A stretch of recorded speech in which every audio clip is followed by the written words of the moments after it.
Dear students, good evening. Okay, good evening, students.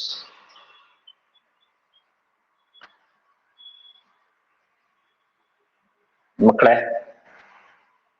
ತರಗತಿ ಪ್ರಾರಂಭಿಸೋಣ.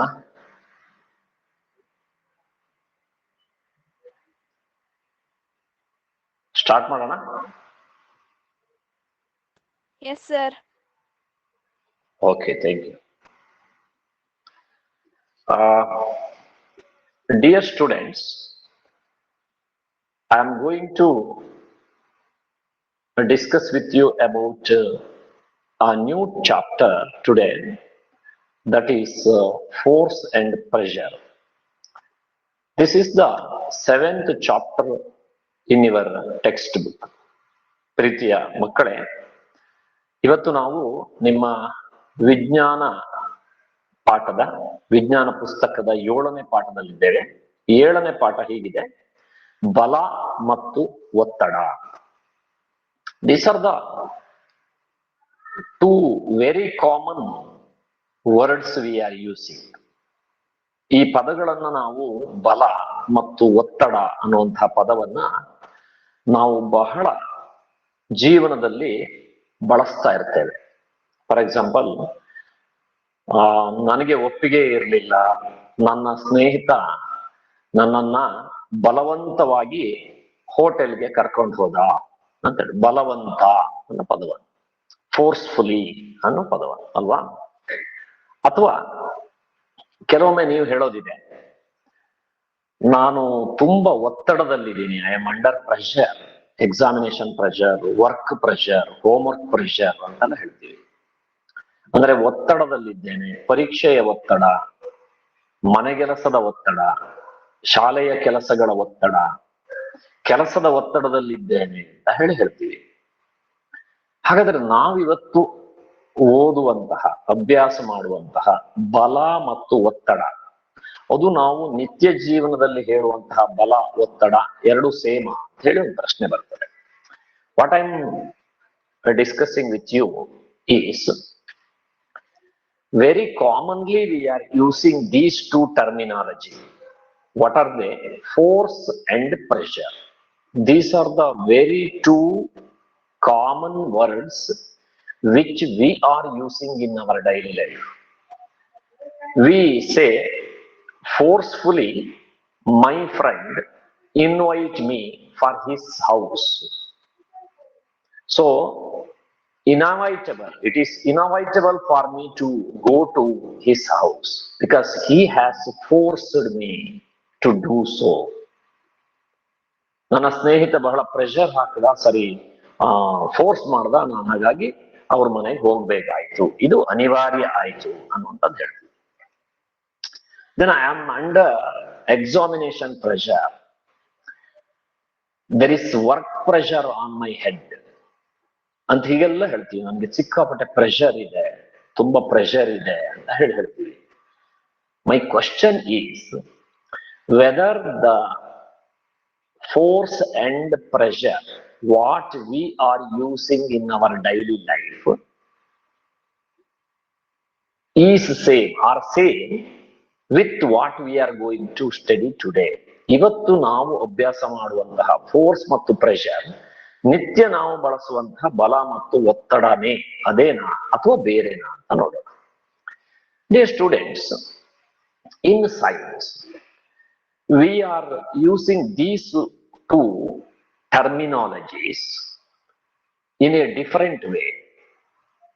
Force means it is something which makes the object to move if the object is stationary. ಬಲ ಅಂತ ಹೇಳಿದ್ರೆ ವಿಜ್ಞಾನದ ದೃಷ್ಟಿಯಲ್ಲಿ ಏನಂತ ಹೇಳಿದ್ರೆ, ಆ ಒಂದು ಆಕ್ಟಿವಿಟಿ ಮಾಡೋದ್ರಿಂದ, ಆ ಒಂದು ಚಟುವಟಿಕೆ ಮಾಡೋದ್ರಿಂದ ಒಂದು ವಸ್ತು, ನಿಶ್ಚಲವಾದಂತಹ ವಸ್ತು ಚಲಿಸುತ್ತೆ. ಉದಾಹರಣೆಗೆ ಒಂದು ಡಸ್ಟರ್ ಇದೆ, ಈ ಡಸ್ಟರ್ ಹೀಗೆ ಟೇಬಲ್ ಮೇಲಿದೆ, ಡಸ್ಟರ್ ಟೇಬಲ್ ಮೇಲಿದೆ ಅಂತ ತಿಳ್ಕೊಳ್ಳಿ. So it is at rest, ಇದು ರೆಸ್ಟ್ ಅಲ್ಲಿ ಇದೆ. ಇದನ್ನು ನಾನು ಮೂವ್ ಮಾಡಬೇಕು, ಐ ಹ್ಯಾವ್ ಟು ಮೂವ್ ಇದನ್ನ ಚಲಿಸುವಾಗ ಮಾಡ್ಬೇಕಾದ್ರೆ I have to push it. ಇದನ್ನ ಪುಷ್ ಮಾಡಬೇಕು, or I have to pull it, ಅಥವಾ ಎಳಿಬೇಕು. ಈಗ ನಾನು ಇದು ರೆಸ್ಟ್ ಅಲ್ಲಿ ಇದೆ, ಈ ಡಸ್ಟರ್ ಏನಿದೆಯೋ ಇದು ಟೇಬಲ್ ಮೇಲೆ ರೆಸ್ಟ್ ಅಲ್ಲಿ ಇದೆ. ಇದನ್ನು ಚಲಿಸುವಂತೆ ಮಾಡ್ಬೇಕಾದ್ರೆ either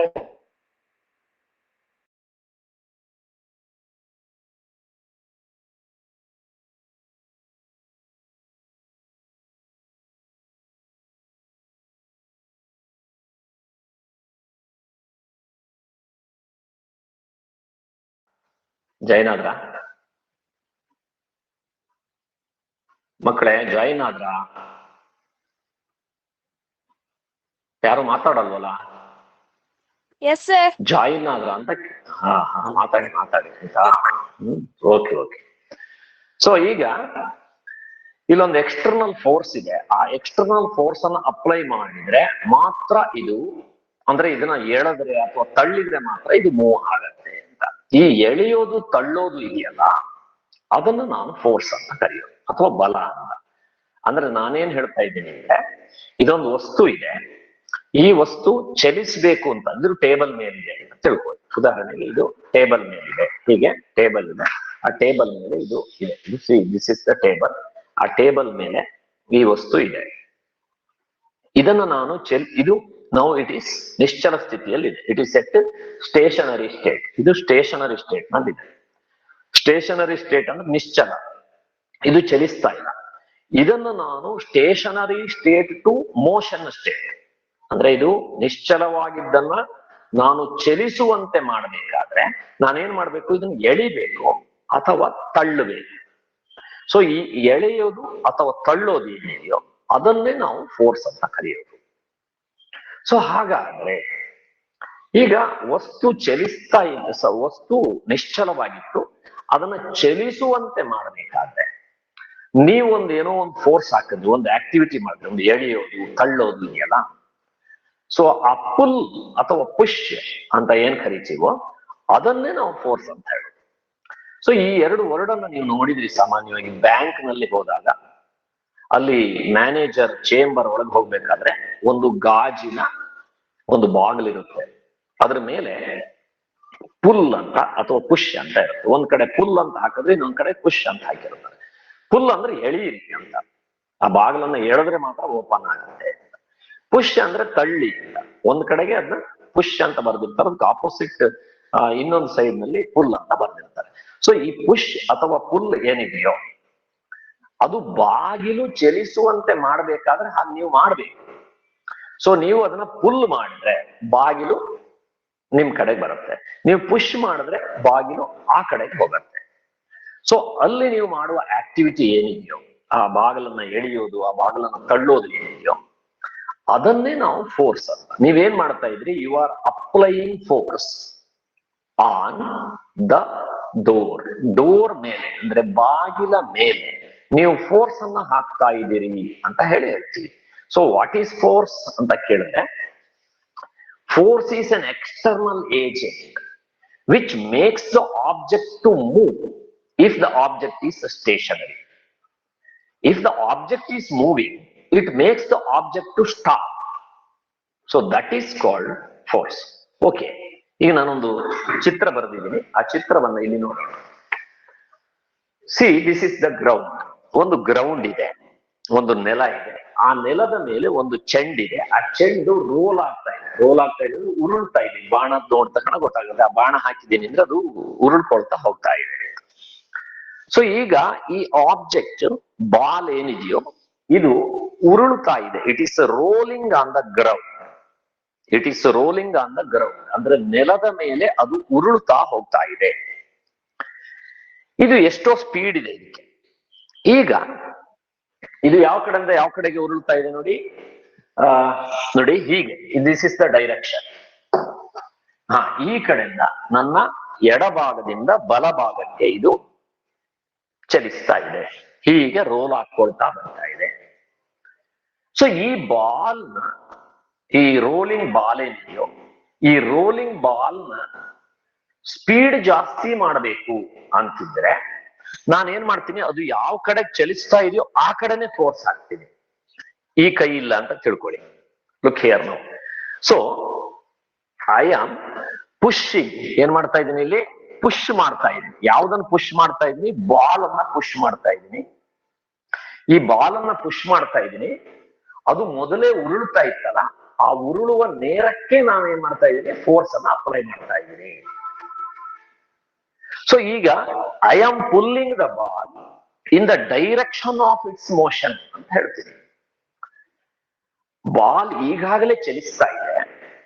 it is moving from left to right. ಅದು ಎಡದಿಂದ ಬಲಕ್ಕೆ ಹೋಗ್ತಾ ಇದೆ. ಈಗಾಗಲೇ ಅದು ಚಲಿಸ್ತಾ ಇದೆ. It is moving. It is rolling on the ground. I am applying the force in the direction of its motion. ನಾನು ಅದು ಯಾವ ದಿಕ್ಕಲ್ಲಿ ಚಲಿಸ್ತಾ ಇದೆಯೋ ಅದೇ ದಿಕ್ಕಲ್ಲಿ ನಾನು ಕೂಡ ಫೋರ್ಸ್ ಅನ್ನು ಹಾಕ್ತಾ ಇದ್ದೇನೆ. ಈಗ ಬಾಲ್ ನ ಸ್ಪೀಡ್ ಏನಾಗುತ್ತೆ? ಹೆಚ್ಚಾಗುತ್ತೋ ಕಡಿಮೆ ಆಗುತ್ತೋ ನೀವು ಅನ್ಮ್ಯೂಟ್ ಮಾಡ್ಕೊಂಡು ಹೇಳಿ.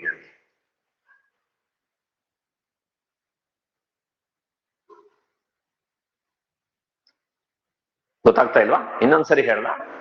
ಬಾಲ್ ರೋಲ್ ಆಗಿ ಹೋಗ್ತಾ ಇದೆ, ಇದು ಉರುಳ್ಕೊಂಡು ಹೋಗ್ತಾ ಇದೆ ಬಾಲ್. ಅದು ಯಾವ ಡೈರೆಕ್ಷನ್ ಅಲ್ಲಿ ಹೋಗ್ತಾ ಇದೆ? ಲೆಫ್ಟ್ ಟು ರೈಟ್ ಹೋಗ್ತಾ ಇದೆ. ಇದನ್ನ ಎ ಅಂತ ತಿಳ್ಕೊಳ್ಳೋಣ, ಬಿ. ಸೊ ಎ ನಿಂದ ಬಿ ಕಡೆಗೆ ಚೆಂಡು ಉರುಳ್ಕೊಂಡು ಹೋಗ್ತಾ ಇದೆ. ಈಗಾಗಲೇ ಉರುಳ್ತಾ ಇದೆ. ನಾನು ಅದೇ ಡೈರೆಕ್ಷನ್ ಅಲ್ಲಿ, ಅದು ಯಾವ ಕಡೆ ಮೂವ್ ಆಗ್ತಾ ಇದೆಯೋ ಅದೇ ಡೈರೆಕ್ಷನ್ ಅಲ್ಲಿ ಫೋರ್ಸ್ ಹಾಕಿದ್ರೆ ಚೆಂಡಿನ ಸ್ಪೀಡ್ ಏನಾಗುತ್ತೆ ಅಂತ my question. It is my question. Speed ಏನಾಗುತ್ತೆ? ಹೆಚ್ಚಾಗುತ್ತೆ. That's very good, very good. ಈಗ ನೋಡೋಣ ಇನ್ನೊಂದು ಸಿಚುವೇಶನ್ ನೋಡೋಣ. See, the ball is rolling from A to B. ಆಯ್ತಾ? ಇದು ಎ ನಿಂದ ಬಿ ಕಡೆಗೆ ಉರುಳ್ಕೊಂತ ಬರ್ತಾ ಇದೆ. Now I am applying force in the opposite direction. ಅದು ಉರುಳಿಕೊಂಡು ಬರ್ತಾ ಇತ್ತಲ್ಲ, ಆ ದಿಕ್ಕಿಗೆ ವಿರುದ್ಧವಾಗಿ ನಾನು ಫೋರ್ಸ್ ಅನ್ನ ಅಪ್ಲೈ ಮಾಡ್ತಾ ಇದ್ದೀನಿ ಅಥವಾ ಬಲವನ್ನ ಹಾಕ್ತಾ ಇದ್ದೀನಿ. ಆಗ ಚೆಂಡಿನ ವೇಗ ಏನಾಗುತ್ತೆ?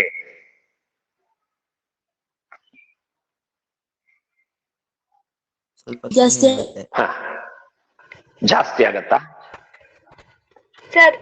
ಚೆಂಡು ಉರುಳಿಕೊಂಡು ಕಡಿಮೆ ಆಗತ್ತೆ ಅಲ್ವಾ? ಚೆಂಡಿನ ವೇಗ ಕಡಿಮೆ ಆಗತ್ತೆ.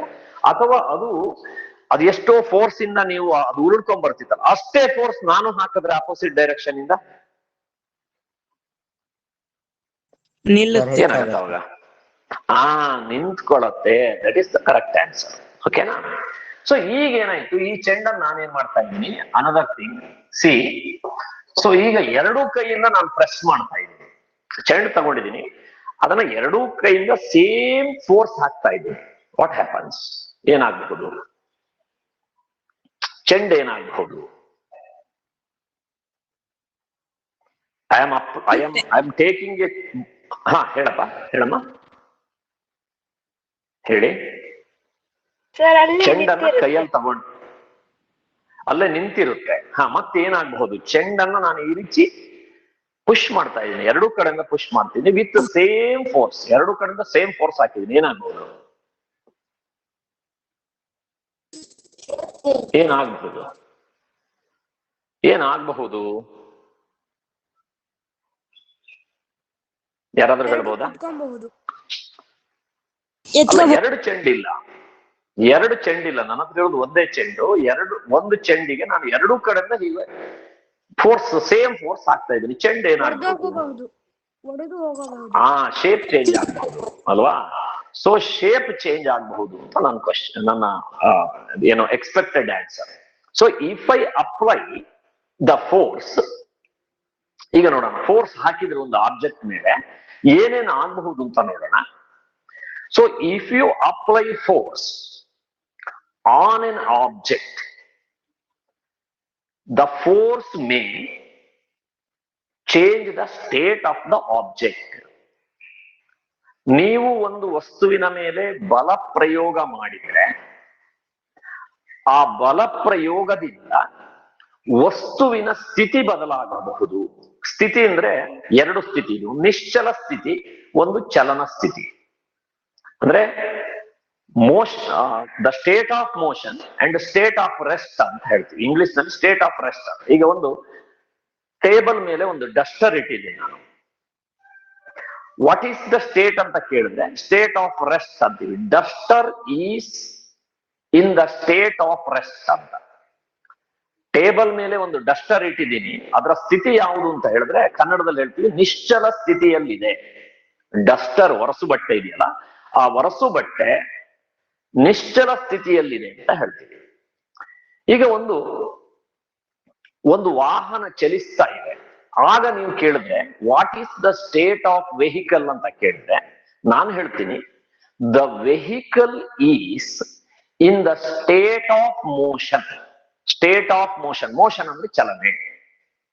The state of motion, the vehicle is in the state of motion.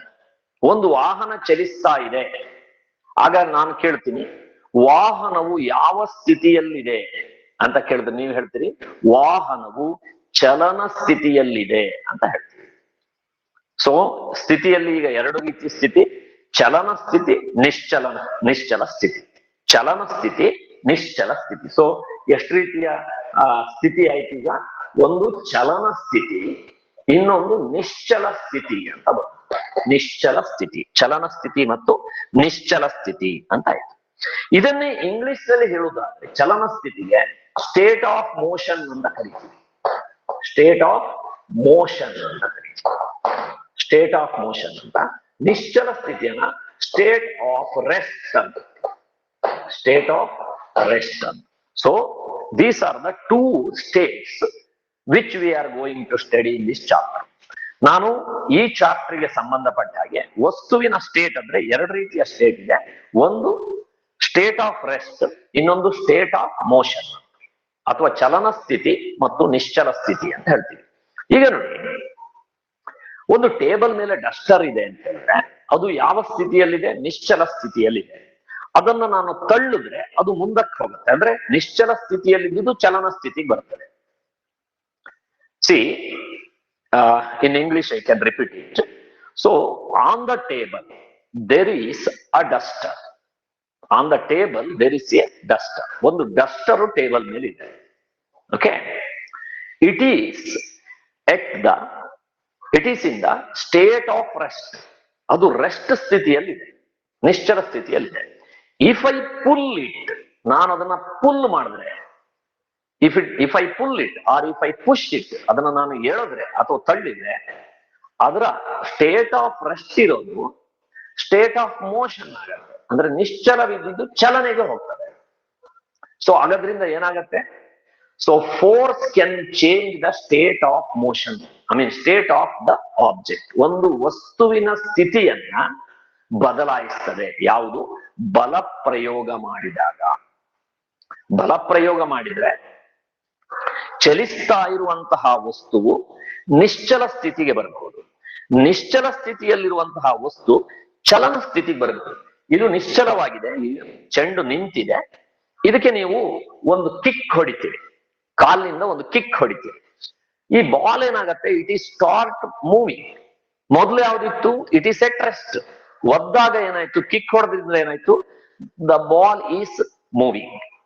So rest ಅಲ್ಲಿ ಇದ್ದಿದ್ದು ಮೋಷನ್ನಿಗೆ ಬಂತು, ನಿಶ್ಚಲವಾಗಿದ್ದು ಚಲನೆಗೆ ಬಂತು. ಸೊ ಯಾವ್ದ್ರಿಂದ? By applying force. ಆ ಒದ್ರಲ್ಲ, ನೀವು ಕಾಲಿಂದ ಒದ್ದಿದ್ದೀಯಲ್ಲ, ದಟ್ ಈಸ್ ಬಲ ಪ್ರಯೋಗ ಅಥವಾ application of force. By applying force the body at rest starts moving. ಇಷ್ಟೇನಾ ಹೇಳಿದ್ದು, ಬೇರೆ ಏನೋ ಹೇಳಿಲ್ಲ. ಒಂದು ವಸ್ತು ನಿಶ್ಚಲವಾಗಿದೆ ಅಂದ್ರೆ ಆ ನಿಶ್ಚಲ ಸ್ಥಿತಿಯಲ್ಲಿರುವಂತಹ ವಸ್ತು ಚಲಿಸುವಂತೆ ಮಾಡ್ಬೇಕಾದ್ರೆ ನೀವು ಅದನ್ನ ತಳ್ಳಬೇಕು, ಅದನ್ನ ಎಳಿಬೇಕು ಅಥವಾ ಅದಕ್ಕೆ ಕಿಕ್ ಒದಿಬೇಕು.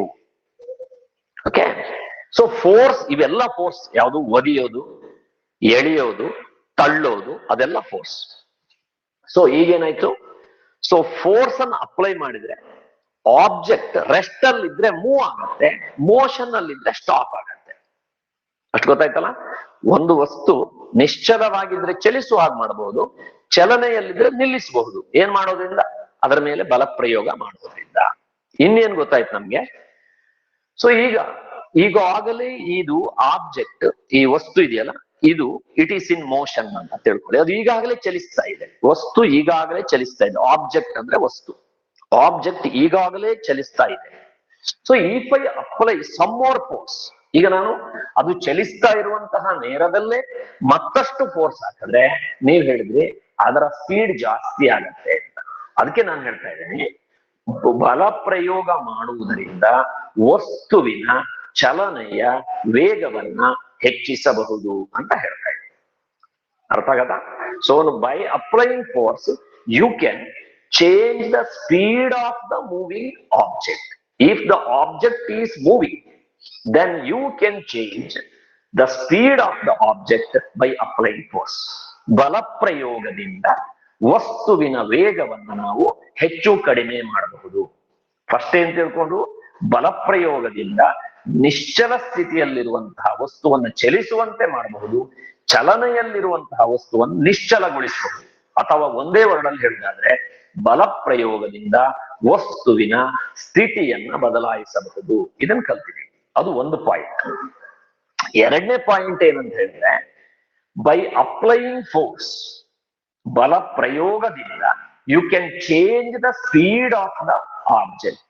ಆ ವಸ್ತುವಿನ ಸ್ಪೀಡ್ ಅನ್ನ ನೀವು ಹೆಚ್ಚು ಕಡಿಮೆ ಮಾಡಬಹುದು, ಚೇಂಜ್ ಮಾಡಬಹುದು, ಅದರ ಸ್ಪೀಡ್ ಅನ್ನ ಚೇಂಜ್ ಮಾಡಬಹುದು. ಎರಡು ಪಾಯಿಂಟ್ ಗೊತ್ತಾಯ್ತು. ಆಮೇಲೆ ಏನ್ ಹೇಳಿದ್ರು, ಫೋರ್ಸ್ ಅನ್ನು ಹಾಕುದು ಚೆಂಡಿಗೆ ಎರಡೂ ಕಡೆಯನ್ನು, ಚೆಂಡು ಕೈಯಲ್ಲಿ ತಗೊಂಡು ಅದನ್ನ ಎರಡೂ ಕಡೆಯಿಂದ ನಾವು ಹೀಗೆ ಫೋರ್ಸ್ ಹಾಕಿದ್ರೆ ಆ ಚೆಂಡು ಗೋಳಾಕಾರದಲ್ಲಿ ಇದ್ದು ಸ್ವಲ್ಪ ಚಪ್ಪಟೆ ಆಗ್ತಾ ಬರ್ತದೆ. ಈ ರೀತಿ ಏನಾಗಬಹುದು, ನೀವು ಪ್ರೆಷರ್ ಹಾಕಿರೋದ್ರಿಂದ ಚೆಂಡು ಹೀಗ ಆಗ್ಬಹುದು, ಸೂರೆಕಾಯಿ ಹಂಗ ಅಥವಾ ಸೌತೆಕಾಯಿ ಹಂಗಾಗ್ಬೋದು. ಇದು ಗೋಳಾಕಾರ ಇದ್ದಿದ್ದು ಈ ರೀತಿ ಆಕಾರ ಆಯ್ತಲ್ಲ, ಕೋಳಿ ಮೊಟ್ಟೆ ಆಕಾರ ಆಯ್ತಲ್ಲ, ಅಂದ್ರೆ ಅದರ ಶೇಪ್ ಚೇಂಜ್ ಆಯ್ತು ಅಂತ. ಸೊ ಅದನ್ನ ಹೇಳ್ಬಹುದು. So you can change the shape of the object by applying force. ಒಂದು ವಸ್ತುವಿನ ಮೇಲೆ ಬಲ ಪ್ರಯೋಗ ಮಾಡುವುದರಿಂದ ಆ ವಸ್ತುವಿನ ಆಕಾರ ಬದಲಾಯಿಸಬಹುದು. ಆಕಾರ, ಶೇಪ್ ಅಂತೀವಲ್ಲ, ಆ ಆಕಾರವನ್ನ ಬದಲಾಯಿಸಬಹುದು ಅನ್ನುವಂಥದ್ದು ನಮ್ಗೆ ಗೊತ್ತಾಗತ್ತೆ. ಸೊ ಇದು ಎಫೆಕ್ಟ್ಸ್ ಆಫ್ ಫೋರ್ಸ್ ಅಂತ ಇದೆ. ಎಫೆಕ್ಟ್ಸ್ ಆಫ್ ಫೋರ್ಸ್ ಅಥವಾ ಬಲದ ಪರಿಣಾಮಗಳು. ಬಲದ ಪರಿಣಾಮಗಳು ಏನು? ಬಲ ಪ್ರಯೋಗದಿಂದ ವಸ್ತುವಿನ ಸ್ಥಿತಿ ಬದಲಾಯಿಸಬಹುದು.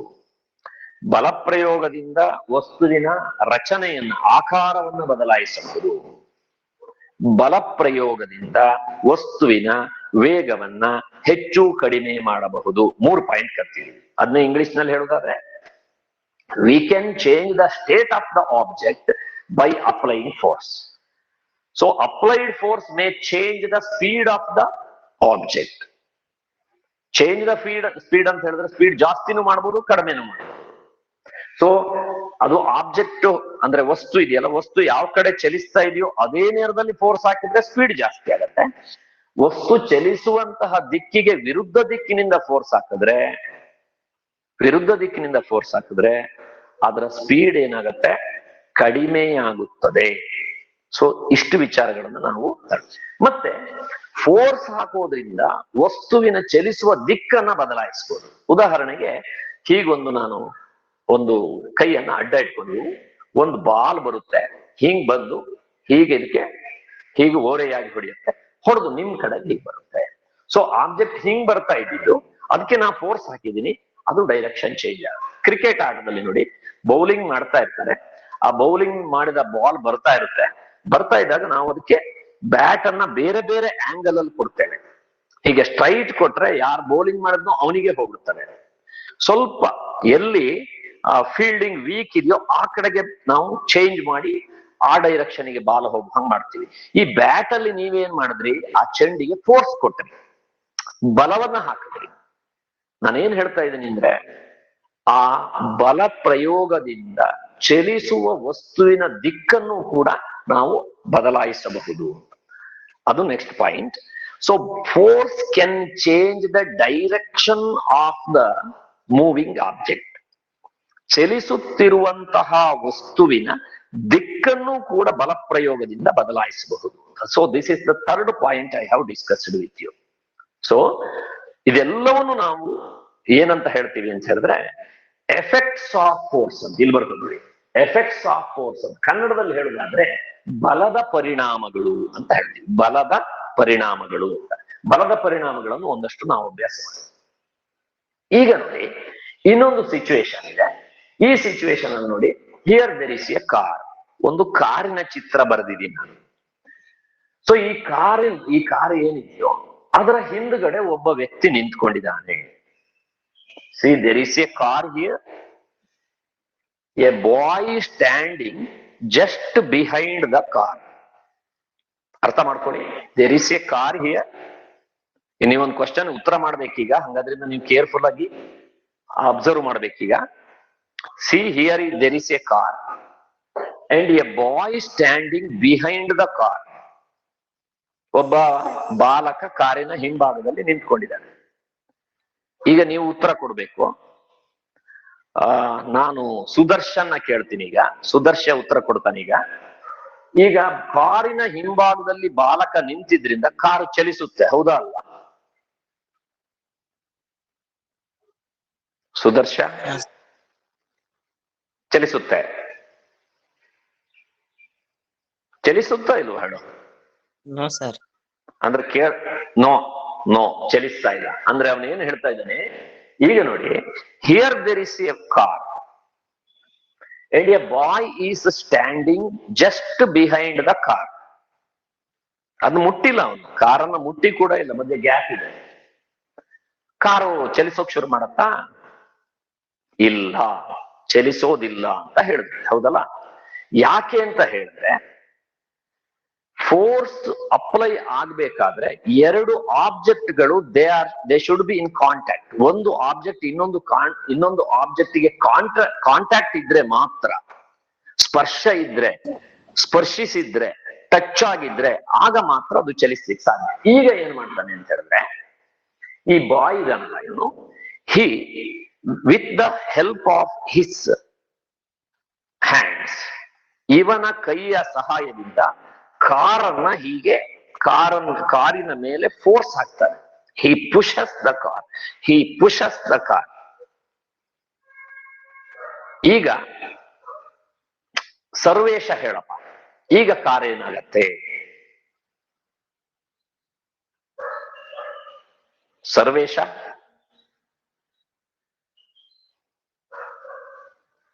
ಇಲ್ವಾ? ನೋಡಿ, ಇದರಲ್ಲಿ ಯಾರಿದ್ದಾರೆ ಇಲ್ಲ ಗೊತ್ತಾಗ ಶುರು ಆಯ್ತು ಈಗ ಅಲ್ವಾ? ಪ್ರಶ್ನೆ ಕೇಳಿದ್ರೆ. ಸೊ ಸರ್ವೇಶ ಈಸ್ ಲೆಫ್ಟ್, ಅವನಿಲ್ಲ. ಈಗ ಯಾರಿಲ್ಲಿದ್ದಾರೆ?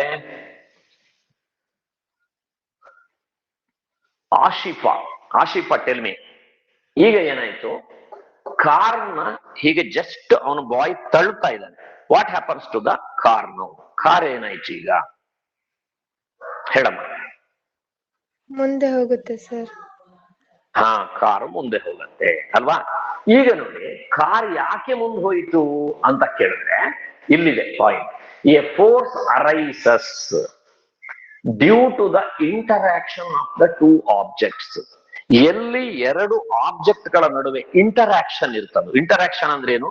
ಪರಸ್ಪರ ಸಂಪರ್ಕ ಇರ್ತದೋ, ಅಂತಹ ಸಂದರ್ಭದಲ್ಲಿ ಮಾತ್ರ ಫೋರ್ಸ್ ಅಪ್ಲೈ ಮಾಡ್ಲಿಕ್ಕಾಗತ್ತೆ. ನೋಡಿ, ನಾನೀಗ ಫೋರ್ಸ್ ಅಪ್ಲೈ ಮಾಡ್ತಾ ಇದ್ದೀನಿ. ಫೋರ್ಸ್ ಅಪ್ಲೈ ಮಾಡ್ತಾ ಇದ್ದೀನಿ ಅಂತ ಹೇಳಿದ್ರೆ ಯಾವುದ್ರ ಮೇಲೆ ಅಂತ ಬರುತ್ತೆ? ಅಲ್ಲಿ ಏನೂ ಇಲ್ಲ. There is nothing in front of me. ನನ್ನ ಮುಂದೆ ಏನೂ ಇಲ್ಲದೆ ಇರುವಾಗ ನಾನು ಫೋರ್ಸ್ ಅಪ್ಲೈ ಮಾಡ್ತಿದ್ದೀನಿ ಅಂತ ಹೇಳಲಿಕ್ಕೆ ಆಗಲ್ಲ, ಬಿಕಾಸ್ ನಾನು ಒಬ್ಬನೇ ಇರೋದು. There is nothing in front. ಈಗ ನನ್ನ ಮುಂದ್ಗಡೆ ಚೇರ್ ಇದೆ. So I can push the chair ಅನ್ನ ನಾನು ಪುಷ್ ಮಾಡಬಹುದು. ಈಗ ಚೇರ್ ಅನ್ನ ಯಾಕೆ ಪುಷ್ ಮಾಡ್ಲಿಕ್ಕೆ ಆಯ್ತು ಅಂದ್ರೆ, here there are two objects, ಎರಡಿದೆ. ಒಂದು ನಾನಿದ್ದೀನಿ, ಮತ್ತೊಂದು ಚೇರ್ ಇದೆ. ಸೊ ನೀವು ಬಲಪ್ರಯೋಗ ಮಾಡಬೇಕಾದ್ರೆ ಎರಡು ವಸ್ತುಗಳ ನಡುವೆ ಪರಸ್ಪರ ಇಂಟರಾಕ್ಷನ್ ಆಗ್ಬೇಕು, ಪರಸ್ಪರ ಸಂಪರ್ಕ ಇರಬೇಕು. ಎರಡು ವಸ್ತುಗಳು ಸಂಪರ್ಕದಲ್ಲಿದ್ದಾಗ ಮಾತ್ರ ಬಲಪ್ರಯೋಗ ಮಾಡ್ಲಿಕ್ಕೆ ಆಗುತ್ತೆ. So what I am telling is the force arises due to the interaction of the two objects. ಈಗ ಇನ್ನೊಂದು ಚಿತ್ರ ನೋಡ. So here there is a cow. ನಾನೊಂದು ಚಿತ್ರ ಬರೆದಿದ್ದೀನಿ. ಇದು ಕೌ ಅಂತ ಅನಿಸಿದ್ರೆ ಬಹಳ ಸಂತೋಷ. ಹಸು ಅಂತ ಹೇಳ್ಬೋದಾ? ಇದನ್ನ ಎತ್ತು ಅಂತ ಹೇಳ್ಬೋದಾ? ಚಿತ್ರ ಚೆನ್ನಾಗಿ ಕಾಣ್ತಾ ಇದೆಯಾ? ಓಕೆ. ಇಲ್ಲಿ ನೋಡಿ, ಒಬ್ಬ ಬಾಯ್ ಇದ್ದಾನೆ, ಇಲ್ಲೊಬ್ಬ ಹುಡುಗ ಇದ್ದಾನೆ. ಆ ಹುಡುಗ ಏನ್ ಮಾಡಿದಾನೆ? With the help of rope, ಹಗ್ಗದಿಂದ ಇದನ್ನ ಹಸುವನ್ನ ಎಳಿತಾ ಇದ್ದಾನೆ. ಅರ್ಥಾತ್ ಹಸುನ ಹೀಗೆ ಎಳಿತಾ ಇದ್ದಾನೆ. ಹಸು ಎಳೆದಿದ್ದಕ್ಕೆ ಬರಲೂಬಹುದು, ಅಥವಾ ಹಸು ಬರದೇನೆ ಇರ್ಬೋದು, ಅದಲ್ಲೇ ನಿಂತ್ಕೋಬಹುದು, ಈ ವಾಪಸ್ ಎಳಿಬಹುದು ಅದು ಹಸು. ಈಗ ನೋಡಿ, ಈ ಹುಡುಗ ಆ ಕಡೆಗೆ ಎಳಿತಾ ಇದ್ದಾನೆ, ಹಸು ಈ ಕಡೆಗೆ ಎಳಿತಾ ಇದೆ ಅಂತ ತಿಳ್ಕೊಳ್ಳಿ. ಈಗ ಎಷ್ಟು ಫೋರ್ಸ್ ಇದೆ? 2 force. One is the force of the boy and another is the force of the cow. ಇಲ್ಲಿ 2 ಬಲ ಇದೆ. ಒಂದು ಹುಡುಗ ಪ್ರಯೋಗ ಮಾಡ್ತಾ ಇರುವಂತಹ ಬಲ, ಮತ್ತೊಂದು ಹಸು ಪ್ರಯೋಗ ಮಾಡ್ತಾ ಇರುವಂತಹ ಬಲ. ಈ 2 ಬಲಗಳಲ್ಲಿ ಯಾವ ಬಲ ಜಾಸ್ತಿ ಇರುತ್ತೋ ಆ ಕಡೆಗೆ ವಸ್ತು ಚಲಿಸ್ತದೆ. ಉದಾಹರಣೆಗೆ ಇದೊಂದು ಚಿಕ್ಕ ಕರು ಅಂತ ತಿಳ್ಕೊಳ್ಳಿ. ಚಿಕ್ಕ ಕರು, it is a just a calf, ಒಂದು ಚಿಕ್ಕ ಕರು ಇದೆ. So he's a powerful boy, ಬಹಳ ಶಕ್ತಿ ಇರುವಂತಹ ಏನು ಹುಡುಗ. So he can drag it. ಏನು ಚಿಕ್ಕ ಕರು ಇದೆಯಲ್ಲ, ಕರುನ ಎಳಿಬಹುದು ಅವನು, ಯಾಕಂದ್ರೆ ಅವನ ಶಕ್ತಿ ಜಾಸ್ತಿ ಇದ್ರೆ. For example, he is a small boy, it is a powerful cow. ಅಥವಾ ಇದು ಬುಲ್ ಅಂದ್ರೆ ನಾವೇನ್ ಹೇಳ್ತೀವಿ, ಅದು ಎತ್ತು, ಬಹಳ ಶಕ್ತಿ ಇರುವಂತಹ ಎತ್ತಿರಬಹುದು. ಈಗ ಇವನು ಎಳೆಯಕ್ ಹೋದ್ರೆ ಇದು ಸ್ವಲ್ಪನೂ ಅಲಗಾಡದೆ ಇರಬಹುದು, ಯಾಕೆಂದ್ರೆ ಇದರ ಶಕ್ತಿ ಜಾಸ್ತಿ. ಬಟ್ ಇಲ್ಲಿ ಬಲ ಪ್ರಯೋಗ, ಆ ಹುಡುಗನ ಮೇಲೆ ಹಸು ಬಲ ಪ್ರಯೋಗ ಮಾಡುದಾಗ್ಲಿ, ಹಸುವಿನ ಮೇಲೆ ಹುಡುಗ ಬಲ ಪ್ರಯೋಗ ಮಾಡುದಾದ್ರೆ ಇಲ್ಲಿ 2 ವಸ್ತುಗಳು ಇರಲೇಬೇಕು, ಆದ್ರೆ ಮಾತ್ರ ಬಲ ಪ್ರಯೋಗ ಮಾಡ್ಲಿಕ್ಕೆ ಆಗ್ತದೆ. ಈಗ ವಸ್ತು ಯಾವ್ದು ಕಡೆಗೆ ಚಲಿಸ್ತದೆ, ಯಾವುದು ಚಲಿಸುವುದಿಲ್ಲ ಅನ್ನೋದ್ರ ಬಗ್ಗೆ ಮತ್ತೆ ನೋಡೋಣ, ಆಯ್ತಾ? ಈಗ ಹುಡುಗನ ಬಗ್ಗೆ, ಈಗ ನೀವು ಇದನ್ನು ಸಾಮಾನ್ಯವಾಗಿ ಹಗ್ಗ ಜಗ್ಗಾಟ, ಟಗ್ ಆಫ್ ವಾರ್ ಅಂತ ಆಡ್ತೀರಿ. ಹಗ್ಗ ಜಗ್ಗಾಟ ಕೇಳಿದ್ರ? ಹಗ್ಗ ಜಗ್ಗಾಟ ನೀವು ಭಾಗವಹಿಸಿದ್ರ? ಹಗ್ಗ ಜಗ್ಗಾಟದಲ್ಲಿ 2 ಟೀಮ್ ಮಾಡ್ಕೊಳ್ತಾರೆ, 2 ಟೀಮ್ ಭಾಗವಹಿಸಿದ್ರಲ್ವಾ? ಸೊ ಏನ್ ಮಾಡ್ತಾರೆ, 2 ಟೀಮ್, ಈ ಕಡೆ ಒಂದು 10 ಜನ ಇದ್ದಾರೆ, ಇನ್ನೊಂದು ಕಡೆ 10 ಜನ ಇದ್ದಾರೆ. ಮಧ್ಯದಲ್ಲಿ ಬಹಳ ಗಟ್ಟಿಯಾದಂತಹ ಒಂದು ಹಗ್ಗ ಇಟ್ಕೊಂಡಿರ್ತಾರೆ, ಆಯ್ತಾ? ಸೊ ಮಧ್ಯದಲ್ಲಿ ಒಂದು ದಾರ ಕಟ್ಕೊಳ್ತಾರೆ, ಒಂದು ಸೆಂಟರ್ ಲೈನ್ ಹಾಕೊಳ್ತಾರೆ. ಫಸ್ಟ್ ಆ ಸೆಂಟರ್ ಲೈನ್ ಮೇಲೆ ಆ ದಾರ ಬರೋ ಹಾಗೆ ಬಿಟ್ಕೊಳ್ತಾರೆ. ಈಗ ವಿಷಲ್ ಕೊಟ್ಟು ಎಳಿಲಿಕ್ಕೆ ಹೇಳ್ತಾರೆ. ಆಗ ಏನಾಗ್ತದೆ, ಎ ತಂಡ ತಮ್ಮ ಕಡೆಗೆ ಎಳಿತಾರೆ, ಬಿ ತಂಡ ಅವ್ರ ಕಡೆಗೆ ಎಳಿತಾರೆ. ಸೊ ಇಬ್ಬರದ್ದು ಫೋರ್ಸ್ ಈಕ್ವಲ್. ಹಗ್ಗದ ಮೇಲೆ ಇಬ್ರು ಸೇಮ್ ಫೋರ್ಸ್ ಆಗ್ತಾ ಇದ್ರೆ ದೇರ್ ಇಸ್ ನೋ ಮೂವ್ಮೆಂಟ್. ಹಗ್ಗ ಜಗ್ಗಾಟ ಆಟ ಮುಗಿಯೋದೇ ಇಲ್ಲ, ಯಾರು ಗೆದ್ದು ಅಂತೂ ಹೇಳೋಕ್ಕಾಗಲ್ಲ. 10 ಗಂಟೆಗೆ ಶುರು ಮಾಡಿದ್ದು 12 ಗಂಟೆವರೆಗೂ ಹಗ್ಗ ಅಲ್ಲೇ ಇದೆ. ಯಾಕಂದ್ರೆ both are applying the same force. ಇಬ್ರು ಸಮಬಲವನ್ನ ಹಾಕ್ತಾ ಇದ್ರೆ ಹಗ್ಗ ಹಾಗೆ ಹೀಗೆ ಆಯ್ತು, ಮತ್ತು ಮೊದಲನೇ ಸ್ಥಿತಿ ಬಂದಿತ್ತು. ಸ್ವಲ್ಪ ಹೊತ್ತಿನಲ್ಲಿ ಏನಾಯ್ತು, ಬಿ ತಂಡ ವೀಕ್ ಆಗ್ಬಿಟ್ಟು ಸುಸ್ತಾಗ್ಬಿಟ್ರು. ಎ ತಂಡದವರು apply the same force and they draw the B team, ಆ ಕಡೆಗೆ ಹೋಗ್ಬಿಟ್ರು ಅಂತ ತಿಳ್ಕೊಳ್ಳಿ. ಈಗ ಎ ತಂಡ ಗೆದ್ದಿದ್ದು ಅಂತ ಹೇಳ್ತೀವಿ. ಇಲ್ಲಿ ನೋಡಿ ಎಷ್ಟು ತರದ ಫೋರ್ಸ್ ಇದೆ ನೋಡೋಣ. The force applied by A batch, the force applied by B batch. ಅಂದ್ರೆ ಎ ತಂಡದವರು ಪ್ರಯೋಗಿಸಿದ ಬಲ ಇದೆ, ಬಿ ತಂಡದವರು ಪ್ರಯೋಗಿಸಿದ ಬಲ ಇದೆ. ಇಬ್ಬರೂ ಬಲ ಪ್ರಯೋಗ ಸಮನಾಗಿದ್ದರೆ ಅದನ್ನ ನಾವು ಸಂತುಲಿತ ಬಲ, ಬ್ಯಾಲೆನ್ಸ್ಡ್ ಫೋರ್ಸ್ ಅಂತ ಕರಿತೀವಿ. We call it is balanced force. When two forces are acting on a body, when two forces are acting on a body, if both the forces are equal in magnitude, then the forces are called balanced force. ಅಂದ್ರೆ 2 ಬಲಗಳು ಒಂದು ವಸ್ತುವಿನ ಮೇಲೆ ಪ್ರಯೋಗವಾಗ್ತಾ ಇದ್ದು, ಒಂದು ವಸ್ತುವಿನ ಮೇಲೆ 2 ಬಲ ಪ್ರಯೋಗವಾಗ್ತಾ ಇದ್ದು, 2 ಬಲಗಳು ಸಮನಾಗಿದ್ದರೆ, 2 ಬಲಗಳು ವಿರುದ್ಧವಾಗಿದೆ, ಒಂದು ಈ ಕಡೆಗೆ ಇರ್ತದೆ, ಇನ್ನೊಂದು ಈ ಕಡೆಗೆ ಇರ್ತದೆ. Both the force are acting in the opposite direction.